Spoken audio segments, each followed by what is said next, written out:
Bismillahirrahmanirrahim. Assalamualaikum warahmatullahi wabarakatuh.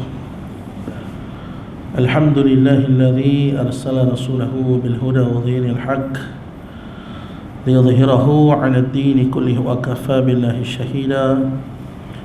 Ashhadu an la ilaha illallah wahdahu la sharika lah wa ashhadu anna Muhammadan 'abduhu wa rasuluhu. Allahumma salli wa sallim wa barik ala sayyidina Muhammad khataman nabiyyin sayyidil mursalin wa imamil muttaqin wa ala alihi wa sahbihi ajma'in wa man tabi'ahum bi ihsanin ila yaumiddin. Fa inna asdaqal hadits kitabullah wa khairul hadi hadi Muhammad sallallahu alaihi wasallam. Alhamdulillah, kita merafakkan setinggi-tinggi kesyukuran kehadrat Allah Subhanahu wa taala dengan keizinan daripada Allah, sama-sama dapat kita jumpa pada malam ni bainal maghrib wal isya, di antara waktu maghrib hingga waktu isya. Mudah-mudahan Allah taala jadikan kita sebagai sebaik-baik manusia di sisi Allah Subhanahu wa taala. Malam ni kita sambung balik kitab kita pada muka surat 61, soalan yang ke-44. Muka surat 61, soalan yang ke-44. Kalau hari itu perbincangan kita kuliah yang bulan lalu membincangkan tentang doa yang sunnah dibaca selepas daripada tahiyat akhir sebelum kita bagi salam. Kita tengok ada dua doa di sini yang kita dah syarah panjang pada kuliah yang lalu. Allahumma ighfirli ma qaddamtu wa ma akhartu wa ma asrartu wa ma a'lantu wa ma asraftu wa ma anta a'lamu bihi minni antal muqaddimu wa antal muakhiru la ilaha illa anta.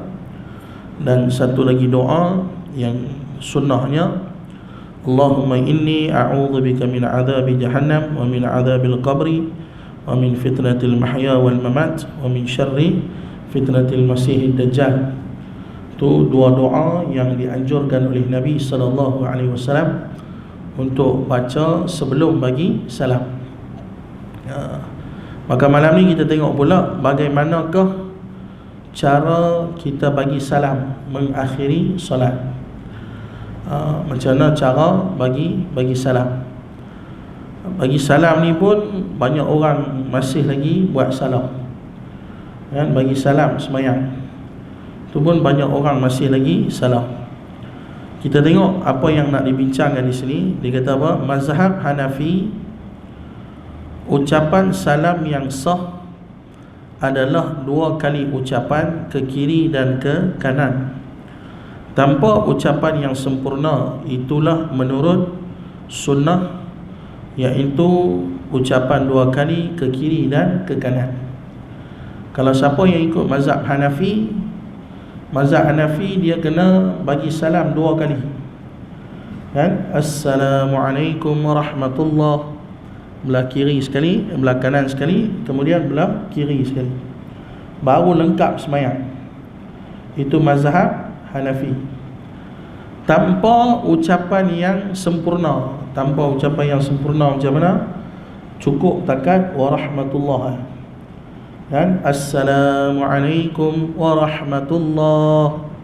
Tak payahlah bagi Assalamualaikum warahmatullahi ta'ala wabarakatuh. Tak payahlah panjang sampai tu, kan? Yang sempurnanya sampai wabarakatuh. Tapi takat warahmatullah sahaja.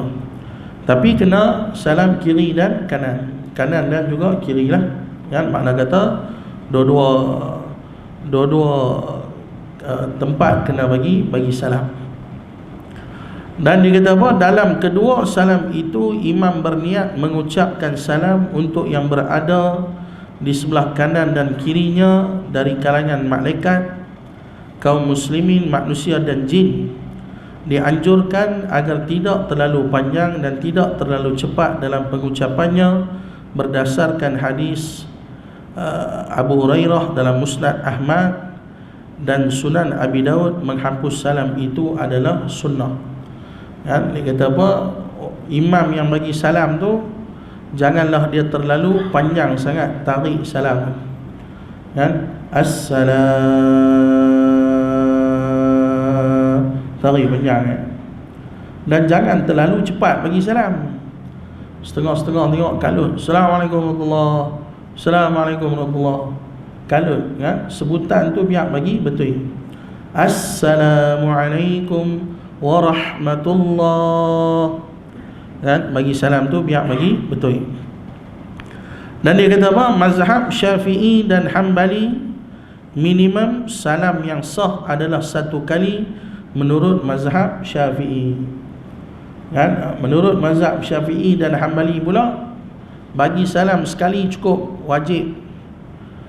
Yang kali kedua tu hukum dia sunat. Maka sebab tu kita tengok kadang-kadang ada orang dia main masbuk, dia main lambat, tu imam bagi salam sekali, terus dia bangkit tambah rakaat kan? Dia bangkit, terus dia tambah rakaat.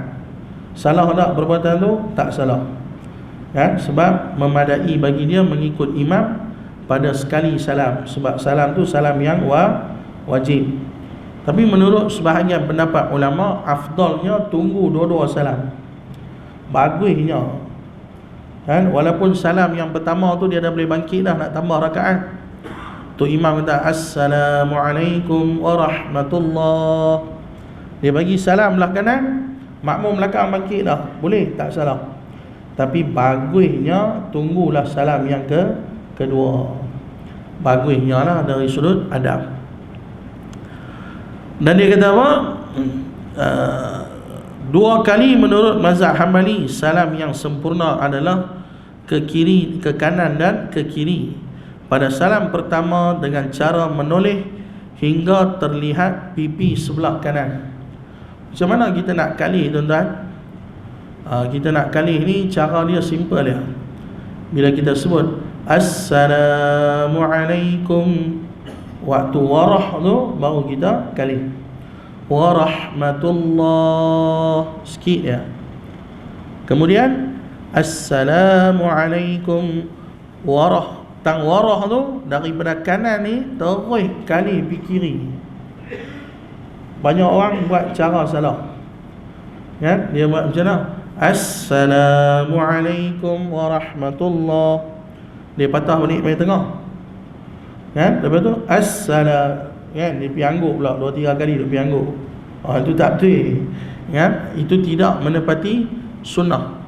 Yang sunnahnya simple ya, Assalamualaikum warahmatullah, Assalamualaikum tang warah tu baru kali warahmatullah. Yang tu paling tepat menepati sunnah Nabi SAW. Dan antara kesalahan yang orang buat bila bagi salam ni, dia kali pergi sampai belakang tu kan? Esok jenuh kena pergi urut lehat, tergeliat habis urut lehat tak payah kan? Tak payah nak pergi kali sampai belakang. Memadai kali sikit ya kan? Kalau saya pusing saya punya kursi ni, saya pusing kursi tak dengar pula kan? Kalau saya pusing kursi ni, kalau saya kali sikit ya, makmum yang duduk belakang saya tu dah boleh nampak pipi saya, dah memadai bagi salam itu. Jadi kalau betul-betul bagi salam ni, tak payah kali terus. Ni kepala tengah, Assalamualaikum warahmatullah, sikit ya. Orang yang duduk belakang tu dah boleh nampak dah pipi kita. Assalamualaikum warahmatullah, boleh nampak dah pipi. Tak payah nak pergi kali sampai lagu tu, tak payah kan? Simple saja bagi salam. Itu yang menepati sunnah Nabi SAW. Cumanya dia tambah sikit di sini, dia kata apa? Bila kita bagi salam dengan berniat mengucapkan salam kepada yang berada di sebelah kanan dan kiri kita kan? Bila kita bagi salam, waktu tu kita niat apa? Muka surat 61 muka surat 61. Okay. Dan dia kata apa? Dengan berniat mengucapkan salam kepada yang berada di sebelah kanan dan kiri dari kalangan malaikat, manusia dan jin. Kan, bila kita bagi salam, tujuan kita bagi salam tu adalah dengan niat kita sedang memberi salam kepada orang yang ada di kanan dan kiri kita, sama ada dia manusia ataupun dia malaikat ataupun dia adalah daripada kalangan bangsa jin. Kan? Kita tak nampak lah, kan? Tapi kita niat bagi salam tu dengan tujuan adalah untuk kita menyebarkan selamat kepada semua yang ada di sekeliling kita. Itu tujuan dia. Dan dia tambah lagi, dia kata apa? Imam juga berniat menambah ucapan salam kepada para makmum. Para makmum juga berniat membalas ucapan salam imam dan para makmum lain yang mengucapkan salam. Yang ni bukan duk suruh lawan balas salam tau. Ni kena faham betul-betul ya. Kan, bukan suruh lawan balas salam. Kan, haram jawab salam tu imam, faham tak?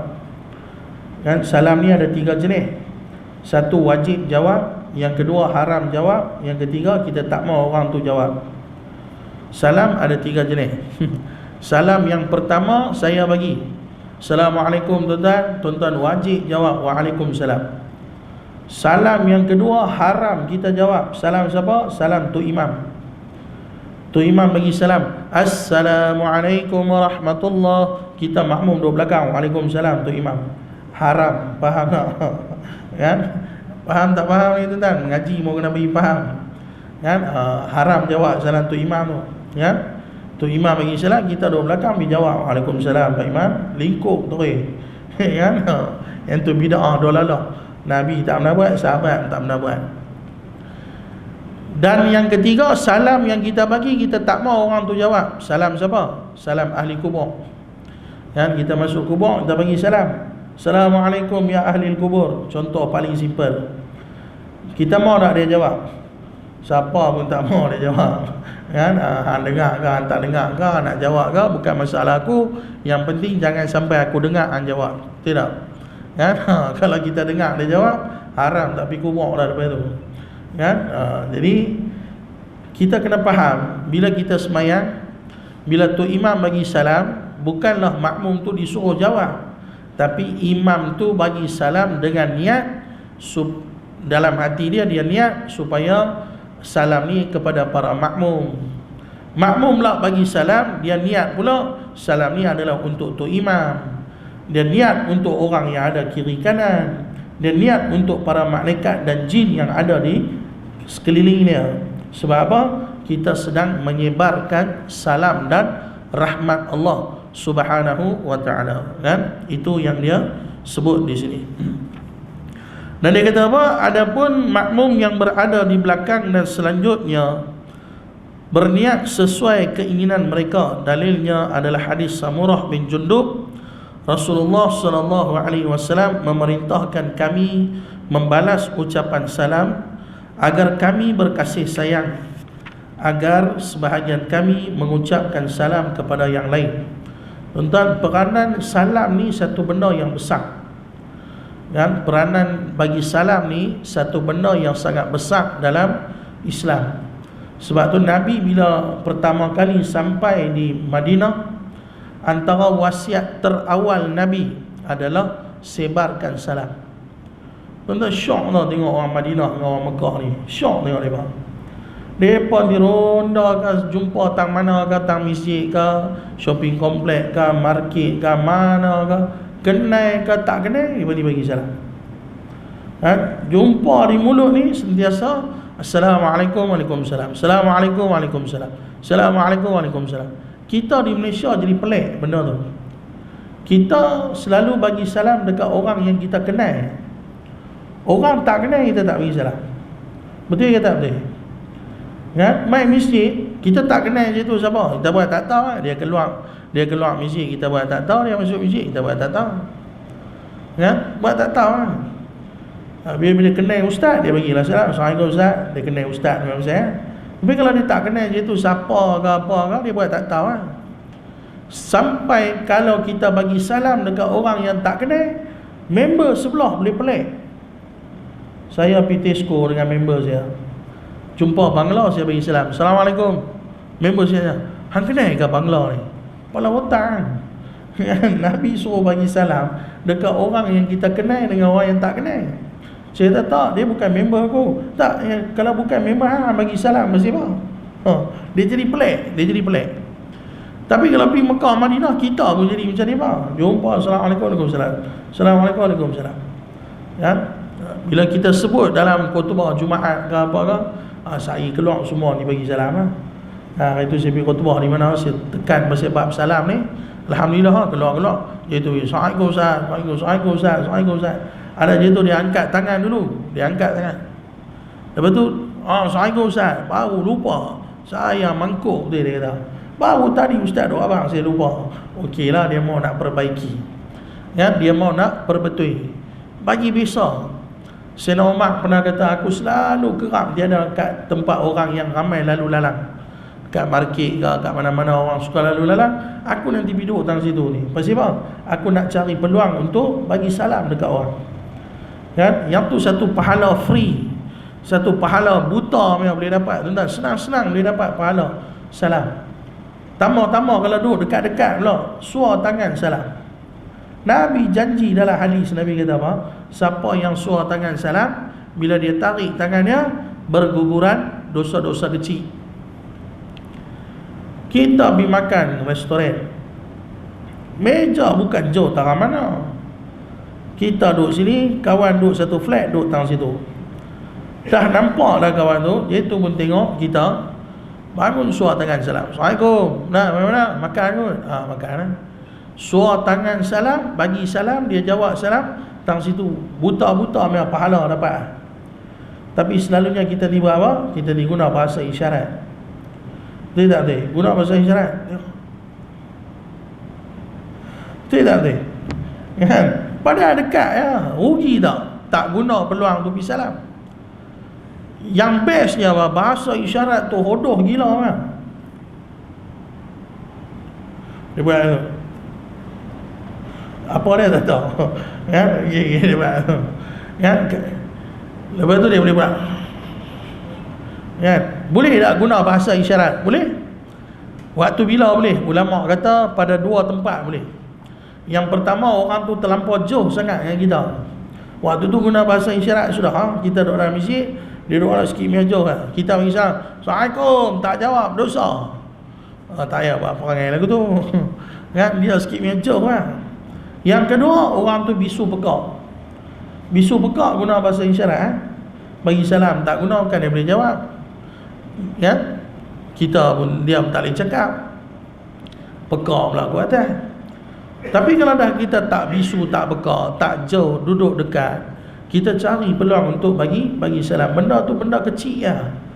Kan? Tapi benda tu boleh bawa satu makna yang sangat besar dalam kehidupan. Kan? Jadi kita jangan ambil mudah benda ni. Dan dia kata apa? Mazhab Hanafi pula, dia kata, sambung lagi pendapat dalam mazhab Hanafi, dia kata makmum berniat membalas salam imam pada salam pertama jika ia berada sebelah kanan imam, dan pada salam kedua jika ia berada di sebelah kiri imam. Jika makmum berada sejajar dengan imam, maka dia berniat pada kedua-dua salam tersebut. Orang yang solat sendirian sunat berniat untuk malaikat sahaja. Kan? Dia kata apa? Kalau orang tu dia ada belah kanan tu imam, maka bila dia bagi salam, dia niatlah, aku ni bagi salam kat semua, termasuk tu imam sekali. Kan? Supaya apa? Supaya ada rahmat di kalangan kita dengan tu imam. Ni main semayang belakang tu imam, tapi bagi salam, kira nak maki tu imam. Ya, tu imam tak boleh pakai lah, baca panjang lah, sernya tu imam lah, yang tu lah yang ni. Kan? Mana nak ada rahmat dalam sembahyang kita. Kan? Jadi bila kita bagi salam, tujuan kita adalah untuk kita nak memberi rahmat kepada orang yang ada di sekeliling dan kanan kita. Okey, soalan yang ke-45, ke arah manakah arah duduk imam selepas salam? Lepas tu imam bagi salam, tu imam ni nak kena duduk ke arah mana? Kan? Kalau kita tengok di masjid-masjid, kadang-kadang tu imam tu dia serong sikit. Kan? Ada setengah tu imam dia pusing terus menghadap makmum. kan? Jadi kita tengok yang tepat dengan hadis Nabi itu yang mana? Dia kata sisi kanan tubuh mengarah ke makmum dan sisi kiri ke arah kiblat berdasarkan hadis dari Al-Barra. Ia berkata, apabila kami solat di belakang Rasulullah, kami ingin agar kami berada di sebelah kanan beliau, maka beliau menghadap ke arah kami dengan wajahnya. Kan? Dia kata apa? Nabi bila habis sembahyang, Nabi bagi salam, Nabi akan pusing ke kanan. Kan? Kalau tadi menghadap kiblat, pusing ke kanan. Bila pusing ke kanan, bahagian kiri badan akan menghadap kiblat, bahagian kanan badan akan menghadap ke arah makmum. Dan itu lambang tawaduknya Nabi sallallahu alaihi wasallam. Tadi masa sembahyang Nabi jadi imam, Nabi menghadap kiblat, Nabi terpaksa membelakangkan para jemaah. Tapi bila Nabi dah bagi salam, Nabi tak membelakangkan lagi jemaah, Nabi pusing ke arah kanan, sebab Nabi tak mau nak menghadap, biar bagi punggung belakang badan Nabi itu menghadap ke arah jemaah. Nabi pusing. Itu lambang betapa tawaduknya Nabi sallallahu alaihi wasallam. Tak ada manusia sifat dia tawaduk gila-gila ni macam mana tawaduknya Nabi sallallahu alaihi wasallam. Sampai dalam sembahyang pun Nabi tunjuk satu sikap betapa tidak tingginya diri Nabi sebagai satu orang imam. Dan lepas bagi salam, terus Nabi akan menghadap ke arah sahabat ataupun Nabi akan pusing ke kanan sikit, tidak membelakangi para sahabat yang ada di belakang Nabi sallallahu alaihi wasallam. Kan? Itu bagi soalan yang ke-45. Kita tangguh soalan yang ke-46, kita pergi pada soalan yang ke-47. Lihat soalan yang ke-47. Soalan yang ke-46 tu saya kena bawa nota tambahan nanti baru kita baca. Soalan yang ke-47, apakah boleh membaca doa yang tidak diajarkan Nabi dalam solat? Maka di sini ada 4 kategori doa. Ya, boleh tak kita nak baca doa yang Nabi tak ajak kita dalam sembahyang? Di sini ada 4 kategori doa. Doa yang pertama adalah doa yang disyariatkan, doa yang ditunjuk oleh Nabi sallallahu alaihi wasallam, yang disuruh kita baca, maka hukum dia wajib dan dianjurkan. Dan antaranya disuruh kita baca Fatihah dalam sembahyang kita, yang tu dah jadi rukun sembahyang, kan? Dan pada tempat-tempat yang kita baca doa hukum sunat, maka sunat kita baca doa-doa tersebut, kan?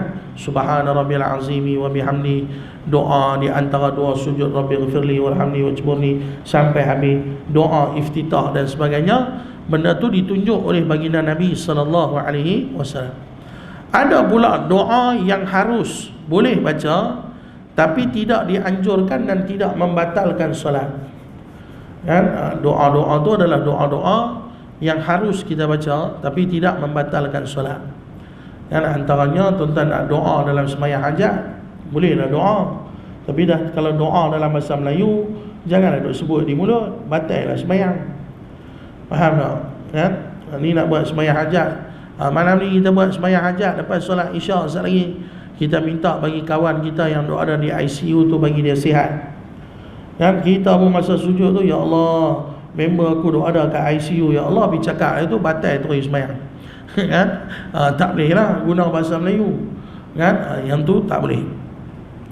Dan ada juga yang makruh dibaca tetapi tidak membatalkan solat, seperti mana membaca tahiyat ketika berdiri dan juga membaca ayat saat duduk. Kan? Dia makruh lah. Dan doa yang haram membatalkan solat kerana dia ucapan yang biasa. Macam kita sebut tadi, kalau kita doa dalam bahasa Melayu dan sebagainya, maka itu membatalkan solat kita. Kita tengok pada soalan yang ke-48, apakah boleh berdoa dalam bahasa selain daripada bahasa Arab di dalam solat?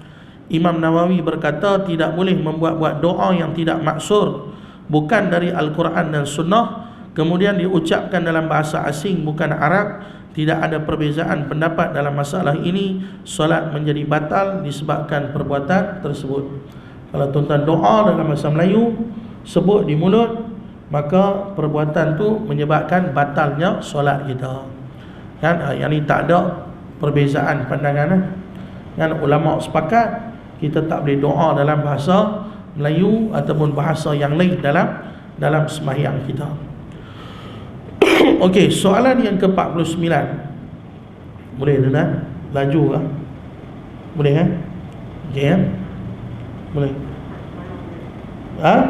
Lepas sembahyang nak doa dalam bahasa apa pun boleh.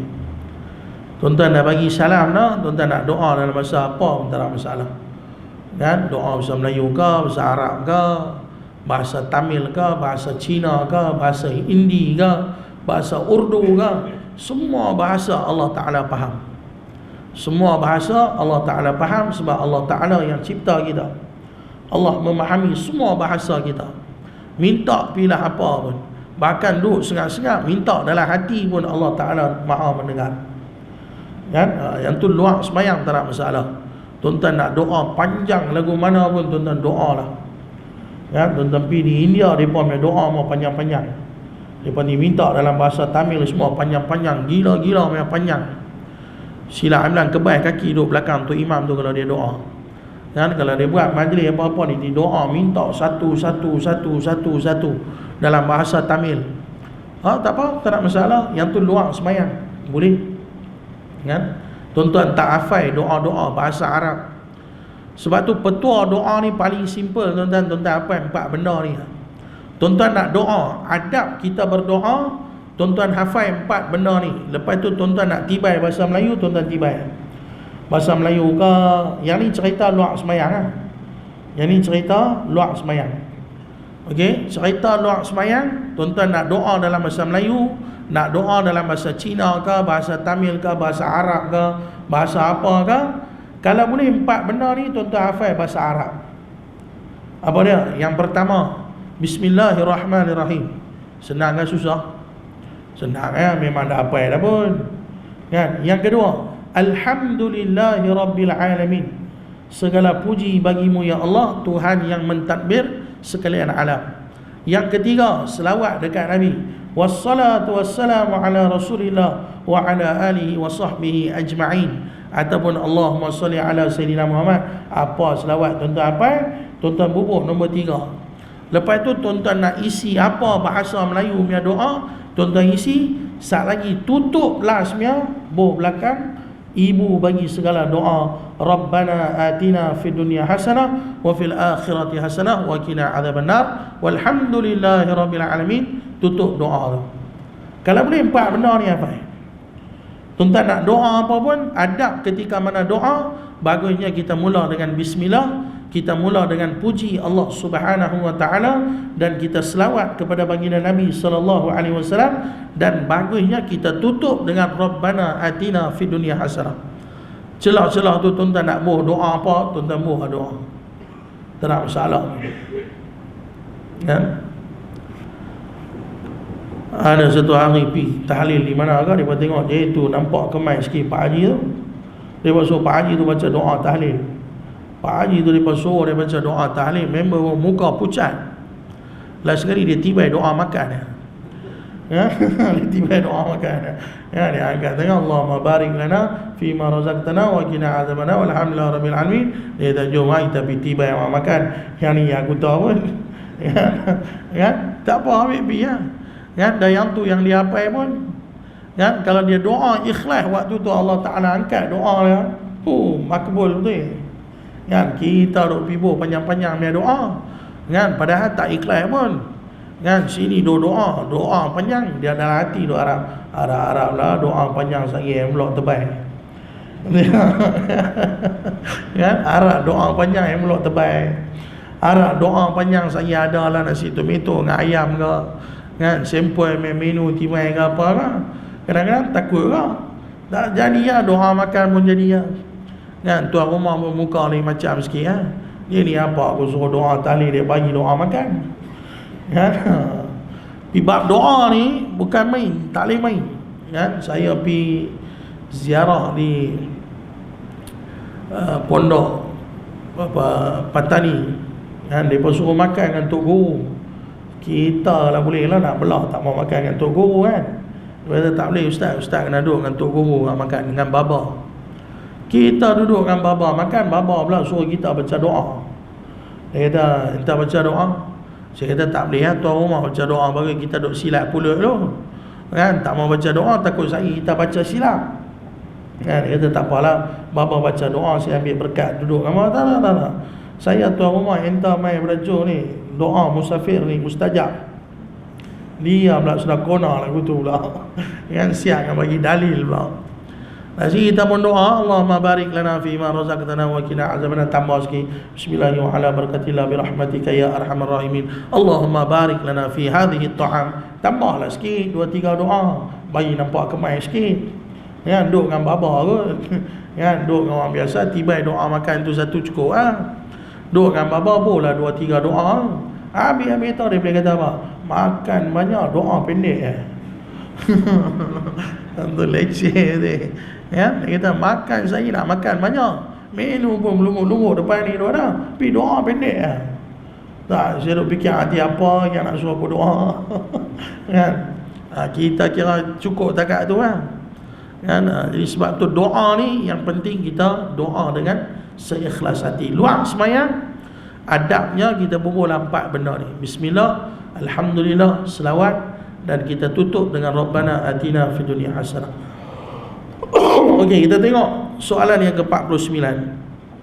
Ketika salat, apakah Rasulullah sallallahu alaihi wasallam hanya membaca di dalam hati atau dilafazkan? Kita tengok Rasulullah sallallahu alaihi wasallam tidak hanya mengucapkan di dalam hati, akan tetapi beliau melafazkannya. Ini berdasarkan hadis dari Abu Ma'mar. Ia berkata, saya bertanya kepada Khabbab bin Al-Aris, apakah Rasulullah sallallahu alaihi wasallam membaca pada salat Zuhur dan Asar? Khabbab menjawab, ya. Saya bertanya, bagaimana kamu mengetahui bacaan Rasulullah? Khabbab menjawab, dari goyang janggutnya. Hadis riwayat Al-Bukhari. Dan dalam hadis riwayat Bukhari, bila mana sahabat tanya dekat seorang lagi sahabat, macam mana hang tahu Nabi baca ketika mana semayang? Dia kata, aku tengok janggut Nabi goyang.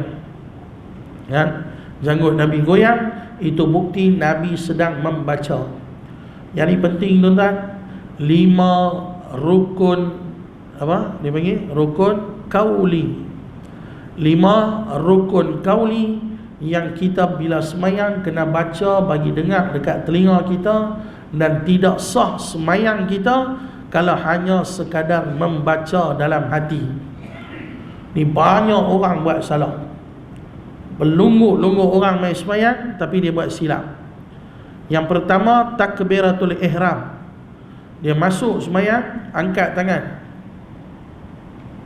sunyi, tak dengar apa. Kita dengar bila masa takbir, dia kata tak, saya takbir dalam hati dia. Tak betul ya. Ada orang lagi teruk, kita tanya, hang tak takbir ke? Dia kata takbir lah. Saya kata, mana hang sebut Allahu Akbar? Tak, tadi saya angkat tangan tu lah takbir.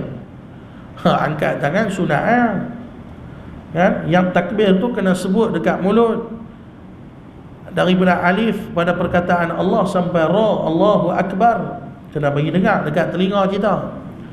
Kan? Bagi dengar dekat telinga kita. Itu yang pertama. Yang kedua, Fatihah. Ada misik, kita pergi semayang, misik sunyi ya. Kan? Semayang sunyi ya. Tak dengar apa, sunyi. Sempoi misik. Kan? Kita pun heran. Kan? Saya dulu ada lapis mengajak satu misik tu macam tu lah. Kita jadi imam semayang isyak. Kalau habis-habis semayang, habis-habis saya baca Fatihah. Kalau misik lain saya akan dengar lah. Jadi duduk dengar, boleh dengar kan? Jadi baca Fatihah, jadi baca Fatihah, boleh dengar sikit-sikit. Hujung-hujung, belen-belen, kadang-kadang boleh dengar. Kadang-kadang boleh dengar Bismillah, Alhamdulillah, boleh dengar bunyi-bunyi tu lah. Tapi yang sempoi ada satu misik, saya pergi mengajar kuliah, habis saya baca Fatihah, dia diam semua, sunyi ya. Serupa macam mana kawan dengar lagu negaraku ya? Kira semua diam, tak dengar apa, tak dengar, sunyi ya. Semayang kira daripada awal sampai habis sunyi ya.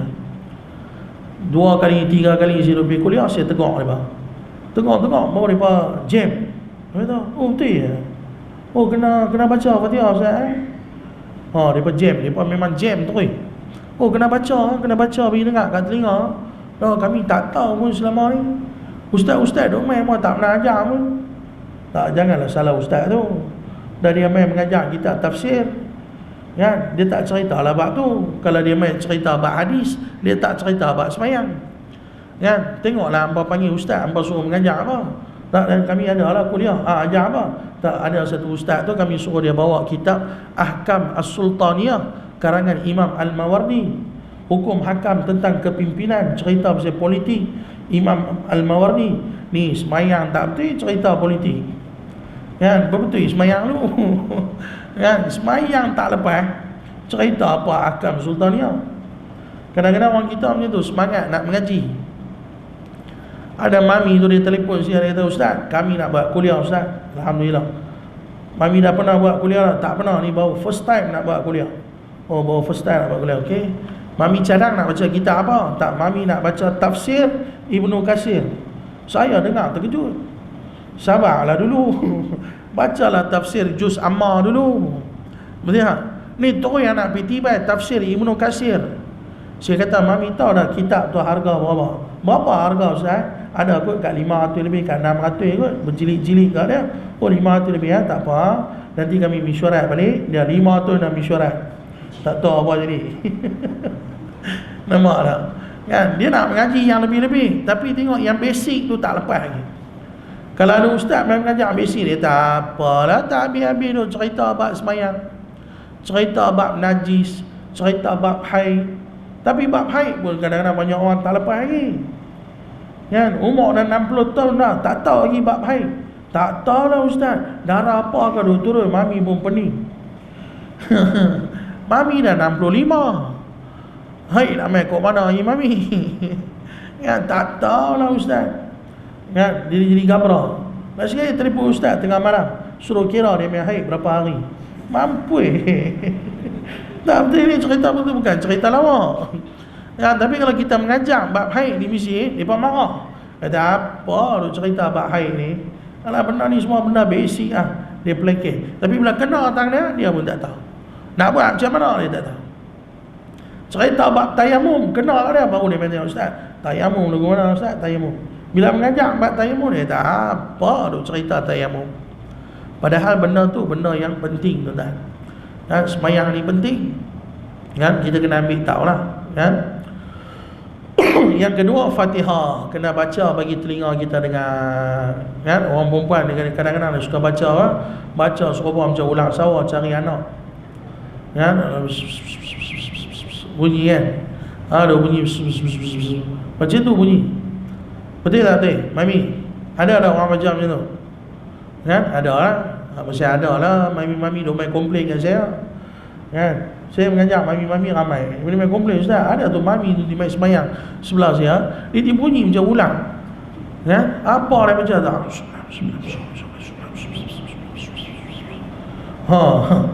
Baca macam tu tak sah, tak boleh. Dia kena satu-satu huruf bagi dengar dekat telinga kita. Bismillahirrahmanirrahim, Alhamdulillahi Rabbil Alamin. Setengah orang dia baca huruf dengar, tapi setengah ada, setengah tak ada pula. Yang tu pun jam kau. Bismillahirrahmanirrahim, Alhamdulillah Ar-Rahman Malik Iyyaka na'budu Shiratal ladzina ghairil maghdubi waladdallin. Lin hilang, tak tahu mana. Tak betul. Nak ni bukan cerita melawak ni, betul, kan? Setengah ada, setengah tak ada. Yang tu pun jam kau, kan? Yang tu semua tak lepas, itu semua tak lepas. Yang tu semua semayang jadi tak sah. Dia satu-satu huruf kena dengar, daripada ba bismillah sampailah nun waladdallin. Nun ada di belakang. Semua huruf tu kena dengar dalam Fatihah. Ada berapa huruf? 140 berapa huruf, saya pun lupa, tak kira. Tuan-tuan balik kira, kan? Tu semua kena dengar, bagi dengar dekat telinga. Tapi janganlah bagi dengar pula sampai kacau, ganggu orang. Yang tu pun kena pesan jugalah, kan? Kadang-kadang dia punya nak bagi dengar kat telinga dia, sampai dia pergi kacau kat makmum sebelah. Bukan dekat makmum sebelah, sampai tu imam boleh dengar. Dia duduk di belakang, duduk baca Bismillah, Alhamdulillah, Ar-Rahman, Malik. Sampai tu imam kali ni diamlah sikit. Lingkup semayang tu ya? Tu imam tak boleh sabar ha? Tu imam geram kat dia kan. Tu imam kali betul pula dia. Tu tak betul lah. Janganlah baca sampai mengganggu orang, jangan mengganggu jemaah. Agak-agak tuan-tuan, agak-agak ya, tuan-tuan tahulah diri tuan-tuan, tuan-tuan baca agak-agak bagi tuan-tuan dengar. Tu yang kedua. Yang ketiga apa? Yang ketiga, tahiyat akhir. Tu kena baca bagi telinga kita dengar, tahiyat akhir. Yang keempat, selawat kepada Nabi dalam tahiyat akhir.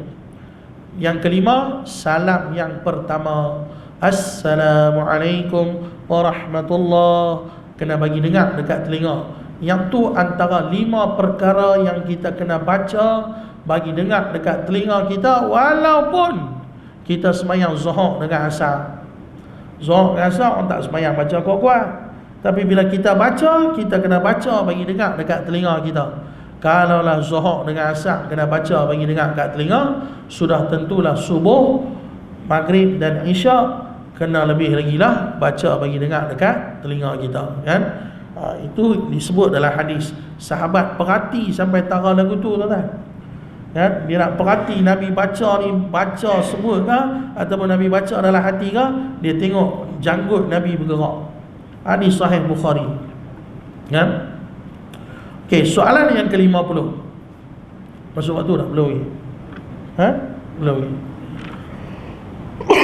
Soalan yang ke-50, apakah pendapat ulama tentang doa kunut pada solat subuh?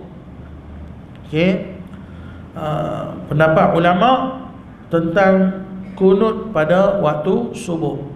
Mazhab Hanafi dan Hambali tidak ada kunut pada solat subuh. Kan, tuan-tuan pergi semayang di Masjid Kapitan Keling, mereka banyak ikut mazhab Hanafi. Mereka tak ada kunut subuh kan, mereka tak baca doa kunut. Mazhab Hambali tak baca kunut. Sebab tu tuan-tuan pergi Mekah, tuan-tuan semayang subuh di Mekah tak baca kunut kan. Hari tu saya bawa satu jemaah saya, satu mami tu, dia balik semayang subuh pagi tu. Hari tu pula hari Jumaat, dia pergi semayang pagi tu. Pagi tu pula dia buat sujud sejadah. Mami ni ikut di Malaysia tak pernah pergi subuh kot masjid. Tiba-tiba pergi umrah, pergi semayang subuh. Sampai sana, hari tu pula sudah pergi buat sujud sejadah. Biasalah sujud sejadah tu, bila turun sujud tu bukannya 3 rakaat, 2 rakaat ya. Tapi dia sudah nampak macam 3 rakaat.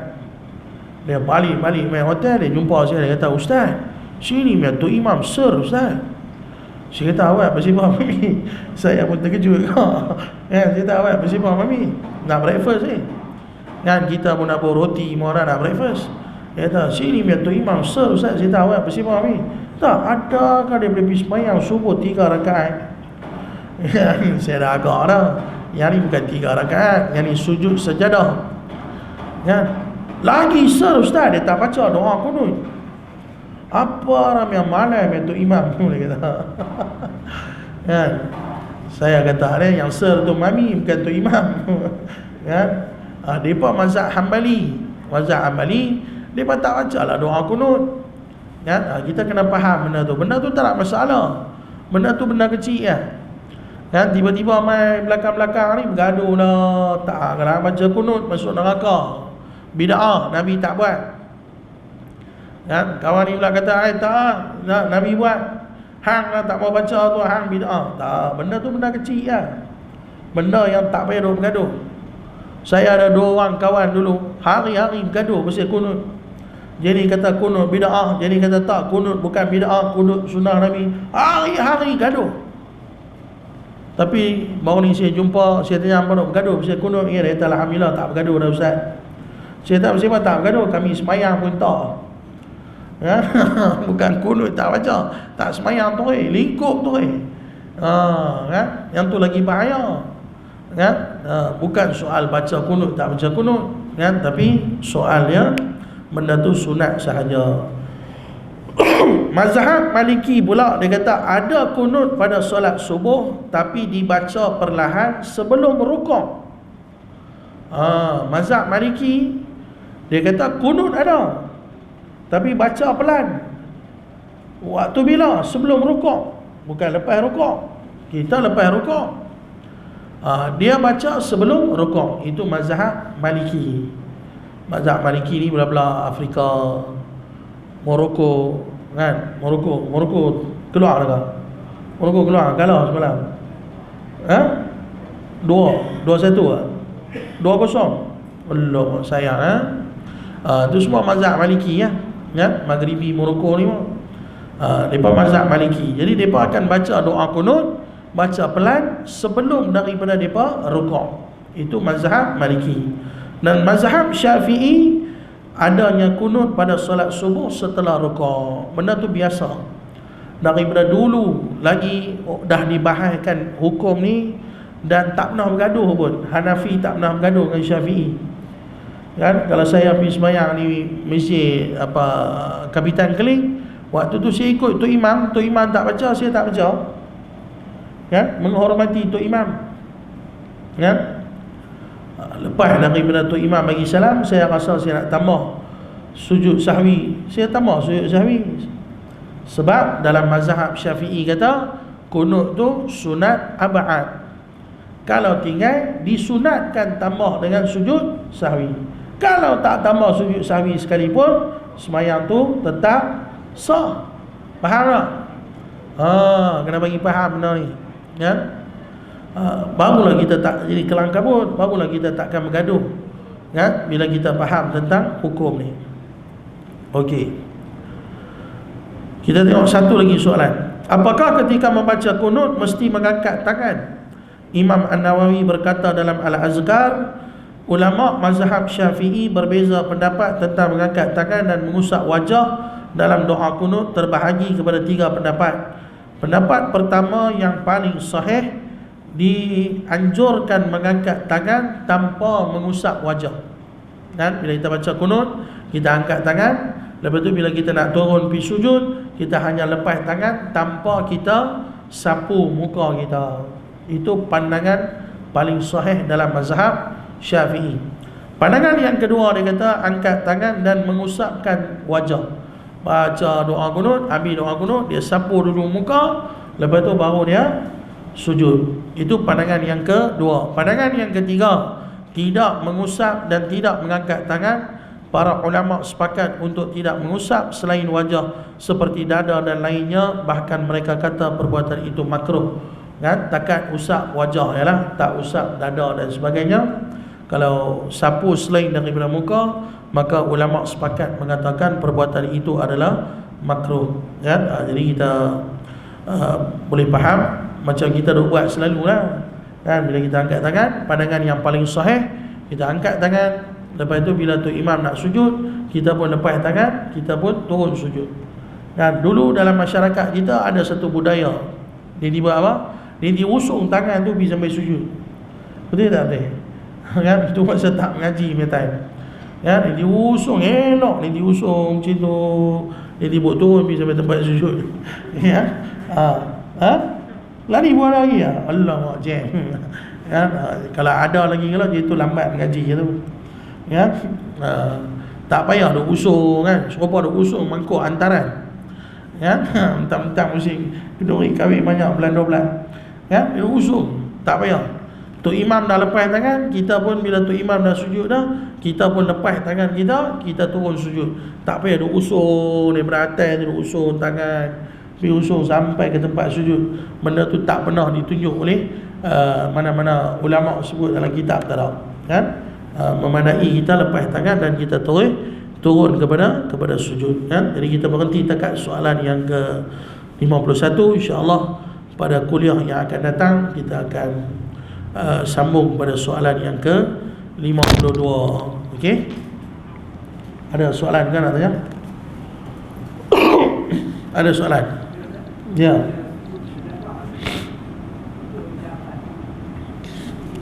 Ya. angkat tangan dulu ke ataupun terus sujud ke? Boleh je angkat tangan, tak ada masalah. Kan Allahu Akbar terus pergi sujud, boleh, tak ada masalah. Ada lagi soalan lain? Tak ada? Tak ada soalan, kita baca doa sikit. A'udzubillahi samil alim minasyaitonir rajim. Bismillahirrahmanirrahim.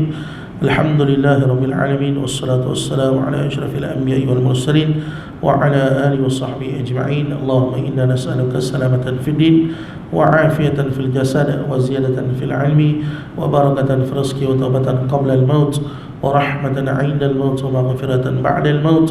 اللهم حول علينا في سكرات الموت والنجاة من النار والعفو عند الحساب. ربنا آتنا في الدنيا حسنة وفي الآخرة حسنة وقنا عذاب النار. والحمد لله رب العالمين. تقبل الله منكم منا ومنكم، تقبل يا كريم.